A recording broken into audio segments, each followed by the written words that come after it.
കഴിഞ്ഞ 48 മണിക്കൂറായി കേരളം മുഴുവൻ ഒരേ പ്രാർത്ഥനയിലായിരുന്നു. ആമയിഴഞ്ചാൻ തോട്ടിൽ കാണാതായ ജോയി എന്ന തൊഴിലാളിയുടെ ജീവന് വേണ്ടി. നിർഭാഗ്യവശാൽ ഇന്ന് രാവിലെ ജോയിയുടെ മൃതദേഹം ആമയിഴഞ്ചാൻ തോട്ടിൽ തന്നെ കണ്ടെത്തി. ഈ അവസരത്തിൽ വാക്കുകൾ കൊണ്ട് അടയാളപ്പെടുത്താൻ കഴിയില്ല ഫയർഫോഴ്സിന്റെ സേവനത്തിന്റെ, ത്യാഗത്തിന്റെ, സമർപ്പണത്തിന്റെ മഹത്വം. ആമയിഴഞ്ചാൻ തോട്ടിൽ ജോയിക്ക് വേണ്ടിയുള്ള കൈമെയ് മറന്ന് അവർ രക്ഷാപ്രവർത്തനം നടത്തി. ആരുമൊന്ന് ഇറങ്ങാൻ മടിക്കുന്ന, കണ്ടാൽ അറയ്ക്കുന്ന, ദുർഗന്ധം വമിക്കുന്ന മാലിന്യ കൂമ്പാരത്തിൽ തങ്ങളുടെ ജീവൻ മറന്നാണ് രക്ഷാപ്രവർത്തകർ ജോയിക്ക് വേണ്ടി തിരച്ചിൽ നടത്തിയത്. മാരായമത്തെ വീട്ടിൽ മകനെ കാത്തിരിക്കുന്ന അമ്മയ്ക്ക് മുന്നിൽ ജീവനോടെ ജോയിയെ എത്തിക്കുക മാത്രമായിരുന്നു ഇവരുടെ ലക്ഷ്യം. നിർഭാഗ്യവശാൽ ഇന്ന് രാവിലെ ജോയിയുടെ മൃതദേഹമാണ് കണ്ടെത്താനായത്. മനുഷ്യരെ ഭയക്കാതെ റെയിൽവേ പാളങ്ങൾക്കിടയിലൂടെയും തോട്ടിലൂടെയും ഓടുന്ന എലികൾക്കിടയിലൂടെയായിരുന്നു ജോയിക്ക് വേണ്ടി ഈ ആത്മസമർപ്പണം ഫയർഫോഴ്സ് ഉദ്യോഗസ്ഥർ നടത്തിയത്. ഫയർഫോഴ്സ് ടെക്നിക്കൽ ഡയറക്ടർ ഉൾപ്പെടെ പ്രദേശത്ത് ക്യാമ്പ് ചെയ്തിരുന്നു. രാജാജി നഗർ, ചാക്ക, വർക്കല, കല്ലമ്പലം, ആറ്റിങ്ങൽ, പാറശാല, വിഴിഞ്ഞം എന്നിവിടങ്ങളിൽ നിന്നും ഫയർഫോഴ്സ് സംഘം സ്വന്തം ജീവൻ പോലും പണയം വെച്ച് രക്ഷാപ്രവർത്തനത്തിൽ ഏർപ്പെട്ടു. രാജാജി നഗർ സ്റ്റേഷനിലെ 5 വനിതാ അഗ്നിശമന സേനാ ഉദ്യോഗസ്ഥരും തെരച്ചിലിന്റെ രംഗത്തുണ്ടായിരുന്നു. തിരുവനന്തപുരത്ത് നിന്ന് 14, കൊല്ലം ജില്ലയിൽ നിന്ന് 5 സ്കൂബ അംഗങ്ങളും ഈ ദൗത്യത്തിൽ ഏർപ്പെട്ടു. ആഴത്തിലേക്കിറങ്ങി തിരച്ചിൽ നടത്താൻ സ്കൂബ അംഗങ്ങൾക്ക് ഓക്സിജൻ സിലിണ്ടർ, മാസ്ക് ഉൾപ്പെടെയുള്ള സംവിധാനങ്ങൾ ഏർപ്പെടുത്തി. പോർട്ടബിൾ മൈക്കും ബ്രീത്തിങ് എയർ കംപ്രസറും ഗ്യാസ് ഡിറ്റക്ടറും ഉപയോഗിച്ചു. ഇറങ്ങാൻ ദുഷ്കരമായ മാൻഹോളുകൾ, തള്ളി നീക്കാൻ കഴിയാത്ത മാലിന്യം, അതിന് രൂക്ഷമായ ഗന്ധം.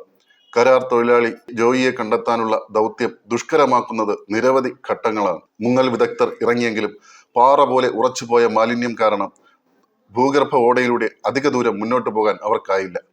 റെയിൽവേ ലൈൻ മുകളിലൂടെ പോകുന്നതിനാൽ യന്ത്രങ്ങൾ ഉപയോഗിക്കുന്നതിന് പരിമിതികളുണ്ടായിരുന്നു. ഓടയുടെ നീളം 117 മീറ്റർ. ഇതിന് 100 മീറ്ററോളം പരിശോധന നടത്തിയതായി അധികൃതർ പറയുന്നു. ജോയ് വീണത് പ്രകൃതിദത്തമായ തോട്ടിലാണ്. വർഷങ്ങൾക്ക് മുമ്പ് തമ്പാനൂർ ഭാഗം നെൽപ്പാടമായിരുന്ന കാലത്ത് ഉള്ള തോടായിരുന്നു ഇത്.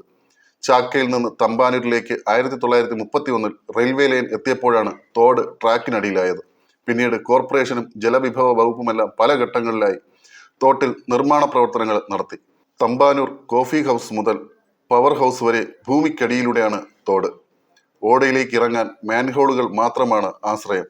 ഇതാണ് രക്ഷാപ്രവർത്തനം ദുഷ്കരമാക്കിയത്. ഓടയിൽ ഒരാൾ പൊക്കത്തിൽ മാലിന്യം അടിഞ്ഞുകൂടി പാറ പോലെ ഉറച്ചിരിക്കുകയാണ്. വർഷങ്ങൾക്ക് മുമ്പ് ഓപ്പറേഷൻ അനന്തയുടെ ഭാഗമായി ഈ ഭാഗത്തു നിന്നും നീക്കം ചെയ്തത് ഏകദേശം 700 ലോഡ് മണ്ണും മാലിന്യങ്ങളുമായിരുന്നു. കോഫി ഹൗസ് മുതൽ പവർ ഹൗസ് വരെ 35 മീറ്റർ മാത്രമേ ഓട പുറത്തുനിന്ന് കാണാനാകൂ. ബാക്കി ഭാഗങ്ങളെല്ലാം ഭൂമിക്കടിയിലാണ്. റെയിൽവേ സ്റ്റേഷനിലെ വെള്ളം ഓടയിലേക്ക് പോകാൻ കുഴികളുണ്ടാക്കി ഗ്രിൽ സ്ഥാപിച്ചിട്ടുണ്ട്. ഇതിലൂടെയാണ് രക്ഷാപ്രവർത്തകർ ഇറങ്ങിയത്. ഓട വൃത്തിയാക്കേണ്ട ചുമതല തദ്ദേശ സ്ഥാപനത്തിനും സംസ്ഥാന സർക്കാരിനുമാണെന്ന് റെയിൽവേ അധികൃതർ പറയുന്നു. 2024 ജൂണിൽ നടന്ന യോഗത്തിന്റെ അടിസ്ഥാനത്തിലാണ് ഇപ്പോൾ ഓട വൃത്തിയാക്കാൻ റെയിൽവേ തീരുമാനിച്ചത്. കോർപ്പറേഷൻ ആവശ്യപ്പെട്ടപ്പോഴൊക്കെ വൃത്തിയാക്കാൻ അനുമതി നൽകിയിട്ടുണ്ട്.